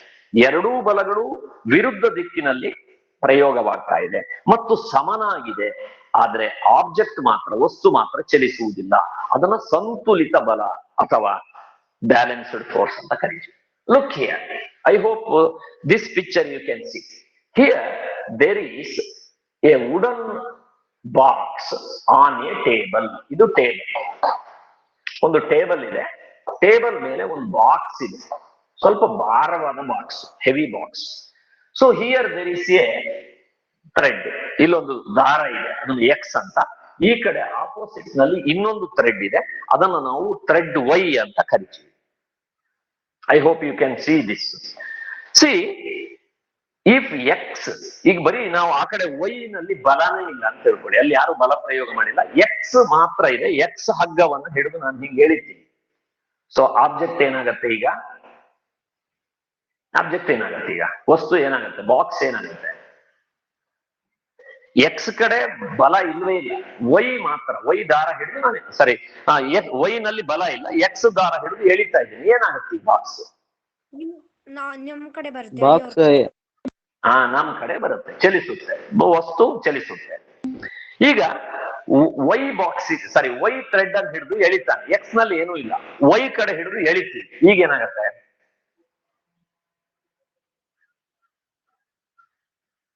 Only one force here, only one force, ಒಂದೇ ಫೋರ್ಸ್. ಆ ಕಡೆಗೆ ಹೋಗುತ್ತೆ, ವೈ ಕಡೆಗೆ ಹೋಗುತ್ತೆ. ಈಗ ಏನ್ ಮಾಡ್ತೀನಿ? I apply same force on X and Y. ಆ ಕಡೆ ಎಕ್ಸ್ ಕಡೆಗೆ ಹೋಗಿದ್ದಾನೆ, ಅವನು ನನ್ನಷ್ಟೇ ಸ್ಟ್ರಾಂಗ್ ಇದ್ದಾನೆ, ನಾನು ವೈ ಕಡೆ ಇದ್ದೀನಿ, ನಾನು ಅಷ್ಟೇ ಸ್ಟ್ರಾಂಗ್ ಇದ್ದೀನಿ. Both of us applying the same force. What happens to the box? Box ಏನಾಗಲ್ಲ, ಯಾವ ಕಡೆಗೂ no movement. Very good, very good answer, very good answer. ಆಯ್ತಾ? So no movement. ಸೊ ಯಾಕೆ ಅಂದ್ರೆ when there is balanced force then there will be no motion. ಎಲ್ಲಿ ಸಂತುಲಿತವಾದ ಬಲ ಇದೆಯೋ, ಬಲ ಸಂತುಲಿತವಾಗಿದ್ದರೆ ಆಗ ವಸ್ತುಗಳು ಚಲಿಸುವುದಿಲ್ಲ. ಹಾಗಾದ್ರೆ ಹೇಳಿ, ವಸ್ತು ಯಾವಾಗ ಚಲಿಸ್ತದೆ ಅಂತ? ವಸ್ತು ಯಾವಾಗ ಚಲಿಸ್ತದೆ? ಯಾವ ಕಡೆ ಜಾಸ್ತಿ ಬಲ ಇರುತ್ತೋ ಅಥವಾ ಯಾರು ಎಳಿತಿಲ್ವೋ ಅವರು ಈಚೆ ಕಡೆ ಬರುತ್ತೆ. Very good. ಅಂದ್ರೆ ಅನ್ಬ್ಯಾಲೆನ್ಸ್ಡ್ ಫೋರ್ಸ್ ಇರಬೇಕು ಅಂತ ಅವ್ನು ಹೇಳ್ತಾರೆ. ಅಂದ್ರೆ ಈಗ ಎಕ್ಸ್ ಕಡೆ ಒಂದು 100 ನ್ಯೂಟನ್ ಅಷ್ಟು ಬಲ ಇದೆ, ಈ ಕಡೆ 80 ನ್ಯೂಟನ್ ಅಷ್ಟು ಬಲ ಇದೆ ಅಂತ ತಿಳ್ಕೊಳ್ಳಿ. ಸೊ 100 ನ್ಯೂಟನ್ ಬಲ ಈ ಕಡೆ ಇದೆ, 80. ಸೊ ಇದು ವ್ಯತ್ಯಾಸ ಇದೆಯಲ್ವಾ? ಇದರಲ್ಲಿ ಎಕ್ಸ್ ಜಾಸ್ತಿ ಇದೆಯೋ ವೈ ಜಾಸ್ತಿ ಇದೆಯೋ ಹೇಳಿ? ಎಕ್ಸ್ ಜಾಸ್ತಿ ಇರೋದು. ಎಕ್ಸ್ ಜಾಸ್ತಿ ಇದೆ, ಎಕ್ಸ್ ಕಡೆಗೆ ಈಗ ಎಕ್ಸ್ ಜಾಸ್ತಿ ಇರೋದ್ರಿಂದ ಆಬ್ಜೆಕ್ಟ್ ಯಾವ ಕಡೆ ಮೂವ್ ಆಗತ್ತೆ? ವಸ್ತು ಯಾವ ಕಡೆ ಚಲಿಸುತ್ತೆ? ಎಕ್ಸ್ ಕಡೆಗೆ ಚಲಿಸುತ್ತೆ, ಎಕ್ಸ್ ಕಡೆಗೆ ಚಲಿಸುತ್ತೆ. ಎಸ್, ಕರೆಕ್ಟ್, ನೀವು ಹೇಳೋದು ಕರೆಕ್ಟ್. ಅದು ಎಕ್ಸ್ ಕಡೆಗೆ ಚಲಿಸುತ್ತೆ. ಎಕ್ಸ್ ಕಡೆಗೆ ಯಾಕೆ ಚಲಿಸುತ್ತೆ ಹೇಳಿ? Here there are 2 forces. 2 ಬಲಗಳಿದ್ದಾವೆ. ಇಲ್ಲಿ 2 ಬಲಗಳಿದ್ದಾವೆ, ಆದರೆ ಆ 2 ಬಲಗಳು ಅನ್ಬ್ಯಾಲೆನ್ಸ್ಡ್ ಫೋರ್ಸ್. ಇದು ಸಮತಲ ಇಲ್ಲ, ಸಂತುಲಿತ ಅಲ್ಲ, ಸಮತಲ ಇಲ್ಲ. ಒಂದು ಕಡೆ ಜಾಸ್ತಿ ಇದೆ, ಇನ್ನೊಂದು ಕಡೆ ಕಡಿಮೆ ಇದೆ. ಸೊ ಫೋರ್ಸ್ ನಲ್ಲಿ ವ್ಯತ್ಯಾಸ ಇದೆ. So that is called unbalanced force. ಅದನ್ನು ನಾನು ಏನಂತ ಕರಿತೀನಿ? ಅಸಂತುಲಿತ ಬಲ. ಇದನ್ನ ಸಂತುಲಿತ ಬಲ ಅಂತ ಕರೆದೆ, ಇದನ್ನ ಅಸಂತುಲಿತ ಬಲ ಅಂತ ಕರಿತೀನಿ. ನೋಡೋಣ, ನಾನು ಟರ್ಮಿನಾಲಜಿ ಬರೀತಾ ಹೋಗ್ತೀನಿ. So if you have a paper with you, you can write. ಇದನ್ನ ಬ್ಯಾಲೆನ್ಸ್ಡ್ ಫೋರ್ಸ್ ಅಂತ ಕರೆದಲ್ಲ, ಇದನ್ನ ಕನ್ನಡದಲ್ಲಿ ಏನಂತ ಕರಿತೀನಿ? ಸಂತುಲಿತ ಬಲ ಅಥವಾ ಸಮತೋಲನ ಬಲ. ಇದನ್ನ ಅಸಂತುಲಿತ ಬಲ ಅಂತ ಕರಿತೀವಿ. ಸೊ ನೀವೀಗ ಹೇಳಿದ್ರಿ, when 2 forces are acting on a body, ಒಂದು ವಸ್ತುವಿನ ಮೇಲೆ 2 ಬಲ ಪ್ರಯೋಗವಾಗ್ತಾ ಇದ್ರೆ, ಒಂದು ವಸ್ತುವಿನ ಮೇಲೆ 2 ಬಲ ಪ್ರಯೋಗ ಆಗ್ತಾ ಇದ್ರೆ, ಆ 2 ಬಲಗಳು ಸಮನಾಗಿದ್ದರೆ, if both the forces are same, equal, 2 ಬಲಗಳು ಸಮನಾಗಿದ್ರೆ that is called balanced force. ಅದನ್ನ ಬ್ಯಾಲೆನ್ಸ್ಡ್ ಫೋರ್ಸ್ ಅಂತೀವಿ. When there is balanced force there will be no movement of the object. Object move ಆಗೋದಿಲ್ಲ, ಚಲಿಸುವುದಿಲ್ಲ, ವಸ್ತು ಚಲಿಸೋದಿಲ್ಲ. ಒಂದು ವಸ್ತುವಿನ ಮೇಲೆ 2 ಬಲ ಪ್ರಯೋಗವಾಗಿ 2 ಬಲಗಳು ವಿರುದ್ಧ ದಿಕ್ಕಿನಲ್ಲಿದ್ರೆ, 2 ಬಲಗಳು ವಿರುದ್ಧ ದಿಕ್ಕಿನಲ್ಲಿದ್ರೆ ಆಗ ವಸ್ತು ಚಲಿಸೋದಿಲ್ಲ. ಆ ಬಲವನ್ನ ಬ್ಯಾಲೆನ್ಸ್ಡ್ ಫೋರ್ಸ್ ಅಂತ ಕರಿತೀವಿ ಅಥವಾ ಸಂತುಲಿತ ಬಲ ಅಂತ ಕರಿತೀವಿ. Then what is unbalanced force? If two forces are acting on a body, if 2 forces are acting on a body, ಒಂದು ವಸ್ತುವಿನ ಮೇಲೆ 2 ಬಲ ಪ್ರಯೋಗವಾಗ್ತಾ ಇದ್ದು ಆ ಎರಡು ಬಲಗಳು ವ್ಯತ್ಯಾಸ ಇದ್ದರೆ, if there is difference in the force, ಆ ಫೋರ್ಸ್ ಗಳ ನಡುವೆ ವ್ಯತ್ಯಾಸ ಇದ್ರೆ, then the object moves toward the force which is higher. ಆ ಯಾವುದು ಫೋರ್ಸ್ ಜಾಸ್ತಿ ಇದೆಯೋ ಆ ಕಡೆಗೆ ಆಬ್ಜೆಕ್ಟ್ ಚಲಿಸುತ್ತೆ. ಸೊ ಆ ಎರಡು ಫೋರ್ಸ್ ಅನ್ನ ನಾನು ಅನ್ಬ್ಯಾಲೆನ್ಸ್ಡ್ ಫೋರ್ಸ್ ಅಂತ ಹೇಳ್ತೀವಿ. So object moves when there is unbalanced force. ಯಾವಾಗ ಅನ್ಬ್ಯಾಲೆನ್ಸ್ಡ್ ಫೋರ್ಸ್ ಇರುತ್ತೋ, ಅಸಂತುಲಿತ ಬಲ ಇರ್ತದೋ, ಆಗ ಮಾತ್ರ ವಸ್ತು ಚಲಿಸುತ್ತೆ. ಸೊ ಇವತ್ತೆಷ್ಟು ವಿಚಾರಗಳನ್ನು ನಾವು ಅಭ್ಯಾಸ ಮಾಡಿದ್ವು, ಆ ಎಲ್ಲ ವಿಚಾರಗಳನ್ನು ಒಂದ್ಸರಿ ನಾವು ಮನನ ಮಾಡ್ಕೊಳ್ಳೋದಾದ್ರೆ ನಾವೇನಂತ ತಿಳ್ಕೊಂಡ್ರೆ, ವಾಟ್ ಈಸ್ ಫೋರ್ಸ್ ಅನ್ನೋದನ್ನ ಅಭ್ಯಾಸ ಮಾಡುದು. ನಾವೇನ್ ಅಭ್ಯಾಸ ಮಾಡುದು? ವಾಟ್ ಈಸ್ ಫೋರ್ಸ್ ಅಂತ. ವಾಟ್ ಈಸ್ ಫೋರ್ಸ್ ಅಂತ ಹೇಳಿದ್ರೆ ಏನು, ಅಥವಾ ಬಲ ಅಂದ್ರೆ ಏನು ಅಂತ ಹೇಳಿದ್ರೆ, the state of an object, ಅಂದ್ರೆ ವಸ್ತುವಿನ ಸ್ಥಿತಿಯು would not change unless it is subjected to external agent like push or pull. ಒಂದು ವಸ್ತುವಿನ ಸ್ಥಿತಿಯು ಅದರ ಮೇಲೆ ಹೊರಗಿನ ಯಾವುದಾದರೂ ಒಂದು ಬಲ, ಹೊರಗಿನ ಯಾವುದಾದರೂ ಒಂದು ಏಜೆಂಟ್ ಅಥವಾ ಹೊರಗಿನ ಯಾವುದಾದರೂ ಒಂದು ಅಂಶ, ಅದು ಯಾವ್ದಿರ್ಬೋದು, ಪುಷ್ ಅಂದ್ರೆ ತಳ್ಳೋದು, ಅಥವಾ ಪುಲ್, ಅದು ಅಪ್ಲೈ ಆಗದೇನೆ ಆ ವಸ್ತು ತಾನು ಇರುವಂತಹ ಸ್ಥಿತಿ ಬದಲಾಯಿಸುವುದಿಲ್ಲ. ದಿಸ್ ಎಕ್ಸ್ಟರ್ನಲ್ ಏಜೆಂಟ್, ಇಂತಹ ಬಾಹ್ಯ ಅಂಶವನ್ನ, ಅಂದ್ರೆ ತಳ್ಳೋದಿದೆಯಲ್ಲ, ತಳ್ಳೋದು, ಎಳೆಯೋದು, ಇಂತಹ ಬಾಹ್ಯ ಅಂಶವನ್ನ ನಾವು ಫೋರ್ಸ್ ಅಂತ ಹೇಳಿ ಕರಿತೀವಿ. ಅಥವಾ ಅದಕ್ಕೆ ಇನ್ನೊಂದು ಡೆಫಿನೇಷನ್ ಇದೆ, force is N external effort ಅಂದ್ರೆ ಪರಿಶ್ರಮ. ಈಗ ಈ ಚೆಂಡನ್ನ ನಾವು ನಿಲ್ಲಿಸಬೇಕಾದ್ರೆ ನಾವು ಒಂದು ಪರಿಶ್ರಮ ಪಟ್ಟಿದ್ದೇವೆ, ಅಥವಾ ಈ ಚೆಂಡು ನಿಂತಿದ್ರೆ ಅದನ್ನ ಚಲಿಸುವಂತೆ ಮಾಡ್ಬೇಕಾದ್ರೆ ನಾವು ಒಂದು ಪರಿಶ್ರಮವನ್ನ ಪಡಬೇಕು. ಈಗ ನಿಮ್ಮ ಮನೆಯಲ್ಲಿ ಒಂದು ಟೇಬಲ್ ಇದೆ, ಸ್ವಲ್ಪ ಭಾರವಾದ ಟೇಬಲ್. ಆ ಟೇಬಲ್ ಅನ್ನು ಒಂದು ಸೈಡಿಗೆ ಹಾಕ್ಬೇಕು, ಒಂದು ಮೂಲೆಗೆ ಹಾಕ್ಬೇಕು. ನೀವು ಅದನ್ನು ತಳ್ಳುತ್ತೀರಿ.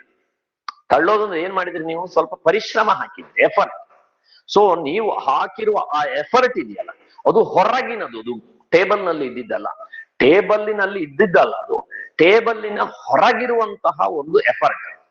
ಆ ಎಫರ್ಟ್ ಹಾಕಿದರೆ ಮಾತ್ರ ಅದು ಚಲಿಸ್ತದೆ. ನೋಡಿ, force is N external effort, ಹೊರಗಿನ ಪರಿಶ್ರಮ. ಎಫರ್ಟ್ ಅಂದ್ರೆ ಪರಿಶ್ರಮ. Which may move A body, which move a body at rest. ಒಂದು ವಿಶ್ರಾಂತಿಯಲ್ಲಿದ್ದಂತಹ, ನಿಂತಿದ್ದಂತಹ ಟೇಬಲ್ ಅನ್ನ ಚಲಿಸುವಂತೆ ಮಾಡಿತು. ಆರ್ ಅಥವಾ ಸ್ಟಾಪ್ ದ ಮೂವಿಂಗ್ ಬಾಡಿ. ಈಗಾಗಲೇ ಒಂದು ವಸ್ತು ಚಲಿಸ್ತಾ ಇತ್ತು, ಒಂದು ಕಲ್ಲು ಉರುಳಿ ಬರ್ತಾ ಇತ್ತು. ಆ ಕಲ್ಲು ಉರುಳಿ ಬರೋದನ್ನ ನೀವು ಅದರ ವಿರುದ್ಧ ದಿಕ್ಕಿನಿಂದ ಫೋರ್ಸ್ ಹಾಕಿ ನಿಲ್ಲಿಸಿದ್ರಿ. Or change the shape of the object.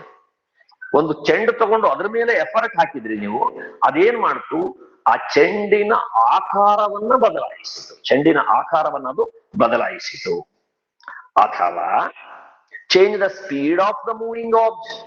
ಇಲ್ಲಿ ಚಲಿಸುತ್ತಿರುವ ವಸ್ತುವಿನ ಸ್ಪೀಡ್ ಅನ್ನ ಹೆಚ್ಚು ಕಡಿಮೆ ಮಾಡುವಂತಹ ಎಕ್ಸ್ಟರ್ನಲ್ ಎಫರ್ಟ್ ಯಾವುದಿದ್ರೂ ಕೂಡ, ಅಥವಾ ಆ ಎಕ್ಸ್ಟರ್ನಲ್ ಎಫರ್ಟ್ ನಿಂದ ಚಲಿಸುತ್ತಿರುವಂತಹ ವಸ್ತುವಿನ ದಿಕ್ಕು ಬದಲಾಗಬಹುದು. So change the shape of the object, or it may change the direction of the object, it may change the speed of the object. So it may makes the object at rest to move, or it may stop the moving object. That external force is called, that external effort is called force. ಅಂದ್ರೆ ಏನ್ ಹೇಳ್ತಾ ಇದ್ದೀನಿ ಅಂದ್ರೆ, ಬಲ ಅಂದ್ರೆ ಒಂದು ನಿಶ್ಚಲವಾದಂತಹ ವಸ್ತುವನ್ನ ಚಲಿಸುವಂತೆ ಮಾಡುವ, ಅಥವಾ ಚಲಿಸುತ್ತಿರುವ ವಸ್ತುವನ್ನ ನಿಲ್ಲಿಸುವ, ಅಥವಾ ಚಲಿಸುತ್ತಿರುವ ವಸ್ತುವಿನ ಡೈರೆಕ್ಷನ್, ದಿಕ್ಕನ್ನ ಬದಲಾಯಿಸುವ, ಅಥವಾ ಒಂದು ವಸ್ತುವಿನ ರಚನೆಯನ್ನ, ಆಕಾರವನ್ನ ಬದಲಾಯಿಸುವಂತಹ ಯಾವುದೇ ಹೊರಗಿನ ಪರಿಶ್ರಮವನ್ನ ನಾವು ಬಲ ಅಂತ ಕರೀಬಹುದು ಅಂತ ಇನ್ನೊಂದು ಡೆಫಿನೇಷನ್ ಹೇಳ್ತಾರೆ. ಇನ್ನೊಂದು ನಾವೇನು ಅಭ್ಯಾಸ ಮಾಡಿದ್ವಿ ಇವತ್ತು ಅಂದ್ರೆ, a force arises due to the interaction of the two objects ಅಂತ ಹೇಳಿ ಒಂದು ಪ್ರಶ್ನೆ ಇದೆ ಅಲ್ಲಿ. What makes the force to arise ಅಂದ್ರೆ, ಒಂದು ಬಲ ಸೃಷ್ಟಿ ಆಗ್ಲಿಕ್ಕೆ, ಒಂದು ಬಲ ಉಗಮವಾಗ್ಲಿಕ್ಕೆ ಏನು ಬೇಕು ಅಂತ ಕೇಳಿದ್ದಾರೆ. ಒಂದು ಬಲ ಉಗಮವಾಗಬೇಕಾದ್ರೆ ಎರಡು ವಸ್ತುಗಳು ಪರಸ್ಪರ ಏನಾಗಿರ್ಬೇಕು, ಸಂಪರ್ಕದಲ್ಲಿರ್ಬೇಕು. When they are interacting with each other, ಅವು ಪರಸ್ಪರ ವರ್ತಿಸುತ್ತಿದ್ದರೆ ಅಥವಾ ಅವು ಪರಸ್ಪರ ಸಂಪರ್ಕದಲ್ಲಿದ್ದರೆ ಆಗ ಮಾತ್ರ ಫೋರ್ಸ್ ಹಾಕ್ಲಿಕ್ಕೆ ಅಥವಾ ಫೋರ್ಸ್ ಸಾಧ್ಯ.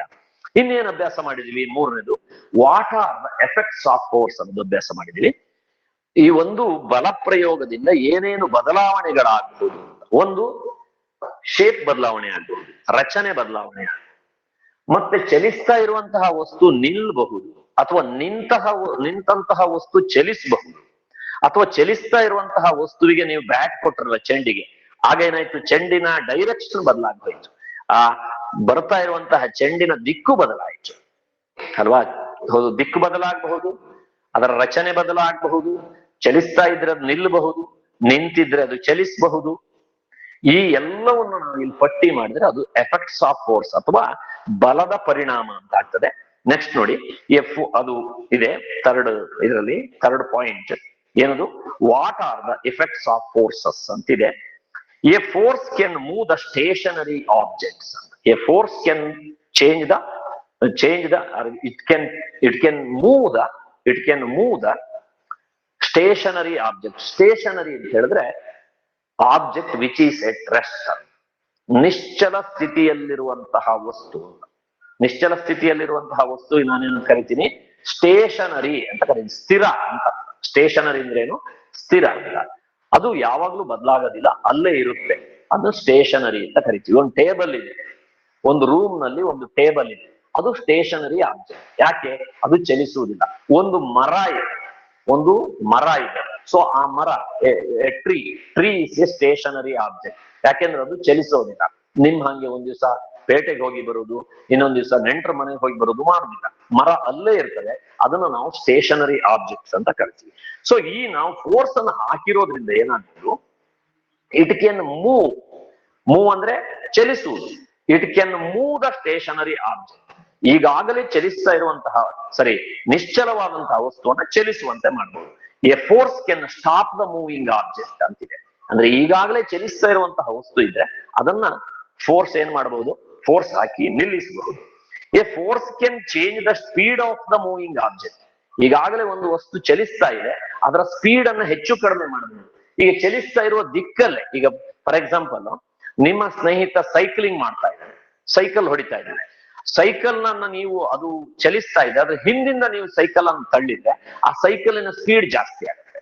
ಅದೇ ನಿಮ್ ಕಡೆಗೆ ನಿಮ್ಮ ಫ್ರೆಂಡ್ ಸೈಕಲ್ ಬರ್ತಾ ಇದೆ, ಅದರ ಮುಂದಿನ ಹ್ಯಾಂಡ್ ಹಿಡ್ಕೊಂಡು ನೀವು ಅದು ಚಲಿಸ್ತಾ ಇರುವ ದಿಕ್ಕಿಗೆ ಆಪೋಸಿಟ್ ಆಗಿ ನೀವು ಫೋರ್ಸ್ ಹಾಕಿದ್ರೆ ಆ ಸ್ಪೀಡ್ ಕಡಿಮೆ ಆಗುತ್ತೆ ಅಥವಾ ನಿಂತು ಬಿಡಬಹುದು. ನೀವು ಹಾಕಿರೋ ಫೋರ್ಸ್ ಜಾಸ್ತಿ ಇದ್ರೆ ನಿಂತು ಬಿಡಬಹುದು. ಸೊ ಇದೇನಾಗತ್ತೆ, change the direction, change the shape, change the speed of the moving object. 4ನೇ point, a force can change the direction of the moving object. ಅಂದ್ರೆ ಚಲಿಸುತ್ತಿರುವ ವಸ್ತುವಿನ ದಿಕ್ಕನ್ನು ಬದಲಾಯಿಸಬಹುದು. ಯಾವುದು? ಫೋರ್ಸ್. ನೀವು ಹಾಕಿರುವ ಬಲವು ಚಲಿಸುತ್ತಿರುವ ವಸ್ತುವಿನ ದಿಕ್ಕನ್ನು ಬದಲಾಯಿಸಬಹುದು. ಓಕೆ. ಎ ಫೋರ್ಸ್ ಕ್ಯಾನ್, ನೋಡಿ ಯಾರೋ ಆನ್ ಮಾಡಿದೆ,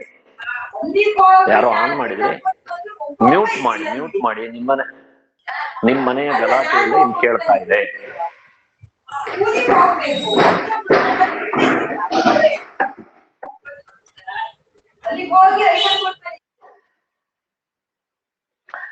ಸೊ ಈಗ ಯಾರು ಮಾತಾಡಕ್ಕಾಗಲ್ಲ, ಅನ್ಮ್ಯೂಟ್ ಮಾಡಿದೀನಿ. Okay, next. ಸೊ ಈಗ A force can change the shape of the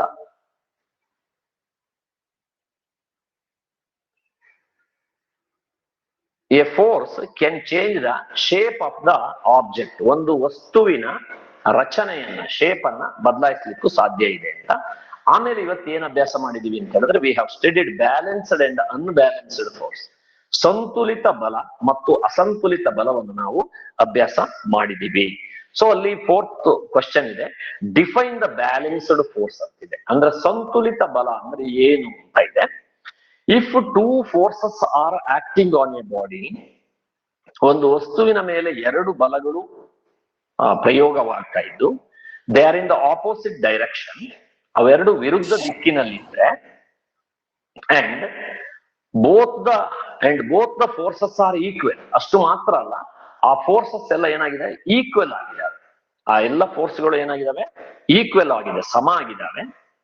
so then the resultant force, ಎರಡೂ ಫೋರ್ಸ್ಗಳು ಸಮನಾಗಿದ್ರೆ ರಿಸಲ್ಟೆಂಟ್ ಫೋರ್ಸ್ ಏನಿದೆಯೋ ಅದು 0 ಆಗುತ್ತದೆ. ಈಗ ನಾವಲ್ಲಿ ಎಕ್ಸ್ ದಾರವನ್ನ 100 ನ್ಯೂಟನ್ ನಿಂದ ಎಳೆದಿದ್ವಿ, ವೈ ದಾರವನ್ನು 100 ನ್ಯೂಟನ್ ನಿಂದ ಎಳೆದು ಬಿಟ್ರೆ ಆ ವಸ್ತು ಚಲಿಸುವುದಿಲ್ಲ. ಹಾಗಾದ್ರೆ ಫಲಿತ ಬಲ ಏನು ಅಂತ ಕೇಳಿದ್ರೆ, ರಿಸಲ್ಟೆಂಟ್ ಫೋರ್ಸ್ ಅಂದ್ರೆ ಫಲಿತ ಬಲ, ಅದ್ರ ಫಲ ಏನು ಅಂತ ಹೇಳಿದ್ರೆ ಫಲ 0. ಯಾಕೆಂದ್ರೆ ಎರಡೂ ಕಡೆಯಿಂದ ಆಪೋಸಿಟ್ ಡೈರೆಕ್ಷನ್ ಅಲ್ಲಿ ಸೇಮ್ ಫೋರ್ಸ್ ಅಪ್ಲೈ ಆದ್ರೆ ಫಲಿತ ಬಲ 0 ಆಗ್ತದೆ. Such force are called balanced force ಅಂತ. ದೆನ್ ಡಿಫೈನ್ ಅನ್ಬ್ಯಾಲೆನ್ಸ್ಡ್ ಫೋರ್ಸ್ ಅಂತಿದೆ, 5th question. So if 2 forces are acting on a body in opposite direction, ಎರಡು ಬಲಗಳು ಒಂದು ವಸ್ತುವಿನ ಮೇಲೆ ಎರಡು ದಿಕ್ಕಿನಲ್ಲಿ ಪ್ರಯೋಗ ಆಗಿದೆ, and one force is greater than the other. ಅಲ್ಲಿ ನಾನು ಹೇಳಿದೆ ಎಕ್ಸ್ ಅನ್ನುವಂಥದ್ದು ಅದು 100 ನ್ಯೂಟನ್ ಇದೆ, ವೈ ಅನ್ನೋದು 80 ನ್ಯೂಟನ್ ಇದೆ, ಒಂದು ಜಾಸ್ತಿ ಇದೆ ಒಂದು ಕಡಿಮೆ. Then the resultant force is not equal. ಈಗ ಫಲಿತ ಬಲ ಏನಿದೆಯೋ ಅದು ಎರಡು ಸಮನಾಗಿದೆ, ಒಂದ್ ಕಡೆ 100 ಇದೆ, ಇನ್ನೊಂದು ಕಡೆ 80 ಇದೆ. ಸೊ ಸಚ್ ಫೋರ್ಸ್, ಅಂತಹ ಫೋರ್ಸ್ ಅನ್ನು ನಾವೇನಂತ ಕರಿತೀವಿ, ಅನ್ಬ್ಯಾಲೆನ್ಸ್ಡ್ ಫೋರ್ಸ್ ಅಂತ ಕರಿತೀವಿ, ಅಸಂತುಲಿತ ಬಲ ಅಂತ ಹೇಳಿ ಕರಿತೀವಿ. What is the net force? ಈಗ ನೆಟ್ ಫೋರ್ಸ್ ಅಂತ ಹೇಳಿದ್ರೆ ಏನು, ಇಲ್ಲಿ 100 ನ್ಯೂಟನ್ ಇದೆ ಒಂದು ಕಡೆ, ಇನ್ನೊಂದು 80 ನ್ಯೂಟನ್ ಇದೆ. ಈ 100 ನ್ಯೂಟನ್ ಮೈನಸ್ 80 ನ್ಯೂಟನ್ ಮಾಡಿದ್ರೆ ನಿಮ್ಗೆ 20 ನ್ಯೂಟನ್ ಸಿಗುತ್ತಲ್ಲ, ಇದನ್ನ ನಾನು ನೆಟ್ ಫೋರ್ಸ್ ಅಂತ ಕರೆಯೋದು. ನೆಟ್ ಫೋರ್ಸ್ ಅಂತ ಹೇಳಿದ್ರೆ ಯಾವುದು, ನೆಟ್ ಫೋರ್ಸ್ ಅಂತ ಹೇಳಿದ್ರೆ ಒಟ್ಟು ಬಲ ಏನಿದೆಯೋ ಅದು ಎಷ್ಟು ಅಂತ ಕೇಳಿದ್ರೆ, ನೋಡಿ what is the net force if 2 forces are acting on the opposite direction. ಎರಡು ಬಲಗಳು ವಿರುದ್ಧ ದಿಕ್ಕಿನಲ್ಲಿ ಪ್ರಯೋಗ ಆಗ್ತಾ ಇದ್ರೆ ಅಲ್ಲಿ ಆ ಒಟ್ಟು ಬಲ ಎಷ್ಟು ಅಂತ ಕೇಳಿದ್ರೆ ನಾವೇನ್ ಹೇಳ್ಬೇಕು ಅಂತ, if 2 forces are acting in the opposite direction on a body. ಒಂದು ಬಾಡಿ ಅಂದ್ರೆ ವಸ್ತು, ಬಾಡಿ ಅಂದ್ರೆ ವಸ್ತು. ಸೊ ಒಂದು ವಸ್ತುವಿನ ಮೇಲೆ if 2 forces are acting in the opposite direction, ಒಂದು ವಸ್ತುವಿನ ಮೇಲೆ ಎರಡು ಬಲಗಳು ವಿರುದ್ಧ ದಿಕ್ಕಿನಲ್ಲಿ ಪ್ರಯೋಗ ಆಗ್ತಾ ಇದ್ರೆ ದ ನೆಟ್ ಫೋರ್ಸ್, ಅಲ್ಲಿ ಏನು ನಿವ್ವಳ ಬಲ ಯಾವುದು ಅಂತ ಕೇಳಿದ್ರೆ ನಿವ್ವಳ ಬಲ ಅನ್ನೋದು ಅವುಗಳ ವ್ಯತ್ಯಾಸ. ಇಲ್ಲಿ ನೋಡಿ 100 ನ್ಯೂಟನ್ 80 ನ್ಯೂಟನ್, ಅವುಗಳ ವ್ಯತ್ಯಾಸ ಎಷ್ಟು ಒಂದು 20. ಆ 20 ನಾವು ನಿವ್ವಳ ಬಲ ಅಂತ ಕರಿತೀವಿ, ನೆಟ್ ಫೋರ್ಸ್ ಅಂತ ಹೇಳಿ ಕರಿತೀವಿ. How do you say that the force is a vector quantity? ನಮ್ಗೆ ವೆಕ್ಟರ್ ಕ್ವಾಂಟಿಟಿ ಅಂದ್ರೆ ಏನು, ಸ್ಕ್ಯಾಲರ್ ಕ್ವಾಂಟಿಟಿ ಅಂದ್ರೆ ಏನು ಅನ್ನೋದು ಗೊತ್ತಿರ್ಬೇಕು. ಈಗ ನೋಡಿ, ಕೆಲವು ಅಳತೆಯನ್ನು ನಾವು ಮಾಡುವಾಗ ಆ ಅಳತೆಗೆ ಕೆಲವು ಅಳತೆಯನ್ನು ನಾವು ಮಾಡಿದಾಗ ಆ ಅಳತೆಗೆ ಬರೀ ಪ್ರಮಾಣ ಇರ್ತದೆ, ದಿಕ್ಕಿರೋದಿಲ್ಲ. ಈಗ ಉದಾಹರಣೆಗೆ ನಮ್ಮ ದೇಹದ ಉಷ್ಣತೆಯನ್ನ ಅಳೆತೀವಿ, temperature, body temperature. We measure the body temperature of our body. So body temperature is 98.6 Fahrenheit ಅಂತ ಬರುತ್ತೆ. 98.6 ಫ್ಯಾರನ್ ಹೀಟ್ ನಮ್ಮ ದೇಹದ ಉಷ್ಣತೆ. ಇಲ್ಲಿ ಬರೀ ಅಳತೆ ಇದೆ, ದಿಕ್ಕಿಲ್ಲ. ನೀವು ಯಾರು ಕೇಳಲ್ಲ ದೇಹದ ಉಷ್ಣತೆ 98.6 ಫ್ಯಾರನ್ ಹೀಟ್ ಅಂತ ಯಾರಾದ್ರೂ ಹೇಳಿದ್ರೆ ಹೌದಾ, ಯಾವ ದಿಕ್ಕಿನಲ್ಲಿ ಅಂತ ಕೇಳಲ್ಲ. ಉಷ್ಣತೆಯನ್ನ ದಿಕ್ಕಲ್ಲಿ ಹೇಳುದಿಲ್ಲ. ನಾನು 1 ಲೀಟರ್ ಹಾಲು ಅಂತ ಹೇಳ್ತೀನಿ, ಅದಕ್ಕೆ ಬರೀ ಪ್ರಮಾಣ, ಮ್ಯಾಗ್ನಿಟ್ಯೂಡ್ ಇದೆ, ಪ್ರಮಾಣ ಮಾತ್ರ ಇದೆ, ದಿಕ್ಕಿಲ್ಲ. 1 ಲೀಟರ್ ಹಾಲು ಯಾವ ದಿಕ್ಕಿನಲ್ಲಿ, ಪೂರ್ವದಿಂದ ಪಶ್ಚಿಮಕ್ಕೋ ಪಶ್ಚಿಮದಿಂದ ಪೂರ್ವಕ್ಕೋ, ಹೀಗೆಲ್ಲ ಪ್ರಶ್ನೆ ಬರೋದಿಲ್ಲ. ಆದ್ರೆ ನಾನು ಹೇಳ್ತೀನಿ I apply A force on a body. ನಾನು ಒಂದು ವಸ್ತುವಿನ ಮೇಲೆ ಬಲ ಪ್ರಯೋಗ ಮಾಡಿದ್ದೀನಿ ಅಂದ್ರೆ ಎಷ್ಟು ಬಲ ಪ್ರಯೋಗ ಮಾಡಿದ್ದೀನಿ ಅನ್ನೋದು ಹೇಳ್ಬೇಕು. ಅಂದ್ರೆ ಮ್ಯಾಗ್ನಿಟ್ಯೂಡ್, ಪ್ರಮಾಣ, ಮ್ಯಾಗ್ನಿಟ್ಯೂಡ್ ಇದೆ. ಆ ಬಲ ಪ್ರಯೋಗದಿಂದ ಏನಾಗ್ತದೆ, ಬಲ ಪ್ರಯೋಗವು ಯಾವ ಕಡೆಯಿಂದ, ಎಡದಿಂದ ಬಲಕ್ಕೋ ಅಥವಾ ಬಲದಿಂದ ಎಡಕ್ಕೋ, ಈ ಬಲ ಎಡ ಇದೆಲ್ಲ ದಿಕ್ಕು. ಅಂದ್ರೆ ಬಲ ಫೋರ್ಸ್ ಅನ್ನೋದಕ್ಕೆ ಪ್ರಮಾಣನೂ ಇದೆ, ದಿಕ್ಕು ಇದೆ ಅಂತ ಹೇಳೋದರ್ಥ ಆಗ್ತದೆಯಲ್ಲ. ಅಂದ್ರೆ ಕೆಲವು ಅಳತೆಗಳಲ್ಲಿ, ಕೆಲವು ಮಾನಕಗಳಲ್ಲಿ, ಅಳತೆ ಮಾನಕಗಳಲ್ಲಿ ನಾವು ಹೇಳುವಾಗ ಬರೀ ಪ್ರಮಾಣ ಮಾತ್ರ ಹೇಳ್ತೀವಿ. ಉದಾಹರಣೆಗೆ ದೇಹದ ಉಷ್ಣತೆ, ಅಲ್ಲಿ ದೇಹದ ಉಷ್ಣತೆ ಹೇಳಿದಾಗ ದಿಕ್ಕು ಬರುವುದಿಲ್ಲ. ಆದ್ರೆ ಫೋರ್ಸ್ ಅಂತ ಹೇಳಿದಾಗ ದಿಕ್ಕು ಬರುತ್ತೆ. ಅಂದ್ರೆ ಯಾವ ದಿಕ್ಕಿನಲ್ಲಿ ಬಲ ಪ್ರಯೋಗ ಆಗಿದೆ, what is the direction of force ಅಂತ ಬರುತ್ತೆ. ಅಲ್ಲಿ ಫೋರ್ಸ್ ಅನ್ನುವಂಥದ್ದು ಬಲ ಅನ್ನೋದು ಅದ್ರ ಪ್ರಮಾಣನೂ ಹೇಳ್ತೀವಿ, ಬಲ ಪ್ರಯೋಗದ ದಿಕ್ಕು ಹೇಳ್ತೀವಿ. ಸೊ ಎಲ್ಲಾದ್ರೂ ನಾವು ದಿಕ್ಕು ಮತ್ತು ಪ್ರಮಾಣ ಒಟ್ಟಿಗೆ ಹೇಳಿದ್ರೆ ಅದನ್ನ ನಾವೇನಂತ ಕರಿತೀವಿ, ವೆಕ್ಟರ್ ಕ್ವಾಂಟಿಟಿ ಅಂತ ಕರಿತೀವಿ. ಏನಂತ ಕರಿತೀವಿ? Vector quantity. ವೆಕ್ಟರ್ ಕ್ವಾಂಟಿಟಿ ಅಂತ ಕರಿತೀವಿ. ವೆಕ್ಟರ್ ಕ್ವಾಂಟಿಟಿಗೆ ನಾನು ಸದಿಶ ಪರಿಮಾಣ ಅಂತೀವಿ. ಸದಿಶ ಪರಿಮಾಣ ಅಂತ ಕರಿತೀವಿ. ಅಂದ್ರೆ ದಿಶೆ ಅಂದ್ರೆ ದಿಕ್ಕು ಅಂತ. ದಿಶೆ ಅಂದ್ರೆ ದಿಕ್ಕು. ಸದಿಶ ಅಂದ್ರೆ ದಿಕ್ಕಿದೆ, ಇದಕ್ಕೆ ದಿಕ್ಕಿದೆ. ವೆಕ್ಟರ್ ಕ್ವಾಂಟಿಟಿ, ಫೋರ್ಸ್ ಅನ್ನೋದು ವೆಕ್ಟರ್ ಕ್ವಾಂಟಿಟಿ. ಯಾಕೆಂದ್ರೆ ಫೋರ್ಸ್ ನಲ್ಲಿ ಎರಡೂ ಇದೆ. ಏನಿದೆ? ಅಮೌಂಟ್ ಇದೆ, ಮ್ಯಾಗ್ನಿಟ್ಯೂಡ್ ಇದೆ. ಮ್ಯಾಗ್ನಿಟ್ಯೂಡ್ ಇದೆ. ಫೋರ್ಸ್ ಎಷ್ಟು ಹಾಕಿದ್ದಿ ಇಲ್ಲಿ ಹೇಳಿದಿಲ್ಲ. ಫೋರ್ಸ್ ಎಷ್ಟು ಹಾಕಿದ್ದಿ ಅಂದ್ರೆ 100 ನ್ಯೂಟನ್ ಅಷ್ಟು ಫೋರ್ಸ್ ಹಾಕಿದ್ದೀನಿ.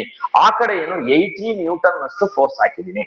ಸೊ ಹಾಗಾದ್ರೆ ಮ್ಯಾಗ್ನಿಟ್ಯೂಡ್ ಇದೆ. ಆ 100 ನ್ಯೂಟನ್ 80 ನ್ಯೂಟನ್ ಅನ್ನೋದೆಲ್ಲ ಮ್ಯಾಗ್ನಿಟ್ಯೂಡ್. ಮ್ಯಾಗ್ನಿಟ್ಯೂಡ್ಗೆ ಕನ್ನಡದಲ್ಲಿ ಪ್ರಮಾಣವನ್ನು ಹೇಳಿದ್ವಿ. ಮತ್ತೆ ಏನ್ ಹೇಳಿದೀವಿ? ದಿಕ್ಕು ಹೇಳಿದೀವಿ, ಡೈರೆಕ್ಷನ್ ಹೇಳಿದೀವಿ. ಸೊ ಯಾವಾಗಲಾದ್ರೂ ನೀವು ಅಳತೆ ಹೇಳುವಾಗ if you use magnitude and direction, magnitude ಅನ್ನು ಬಳಸ್ತಾ ಇದ್ರಿ, ಡೈರೆಕ್ಷನ್ ಅನ್ನು ಬಳಸ್ತಾ ಇದ್ರಿ ಅಂದ್ರೆ that is called vector quantity. ಈಗ ಹೇಳಿ, why the force is vector quantity? Force ಹೇಳುವಾಗ ವಿ ಸೇ ಅಬೌಟ್ ಮ್ಯಾಗ್ನಿಟ್ಯೂಡ್. ನಾವು ಮ್ಯಾಗ್ನಿಟ್ಯೂಡ್ ಅನ್ನು ಹೇಳ್ತೀವಿ. We also say direction. ನಾವು ದಿಕ್ಕನ್ನು ಹೇಳ್ತೀವಿ. So we are telling force ಅಂತ ಹೇಳುವಾಗ ಫೋರ್ಸ್ ನಲ್ಲಿ ಮ್ಯಾಗ್ನಿಟ್ಯೂಡ್ ಇದೆ, ಡೈರೆಕ್ಷನ್ ಇದೆ. ಅಂದ್ರೆ ಪ್ರಮಾಣನೂ ಇದೆ, ದಿಕ್ಕು ಇದೆ. ಪ್ರಮಾಣ ದಿಕ್ಕು ಎರಡು ಇದ್ರೆ ಅದನ್ನ ವೆಕ್ಟರ್ ಕ್ವಾಂಟಿಟಿ ಅಂತ ಹೇಳ್ತೀವಿ. ಯಾವುದಕ್ಕೆ ಪ್ರಮಾಣ ಮಾತ್ರ ಇದೆಯೋ ಅದನ್ನ ಸ್ಕೇಲರ್ ಕ್ವಾಂಟಿಟಿ ಅಂತ ಹೇಳ್ತೀವಿ. ಸ್ಕೇಲರ್ ಕ್ವಾಂಟಿಟಿ ಅಂತ ಕರಿತೀವಿ.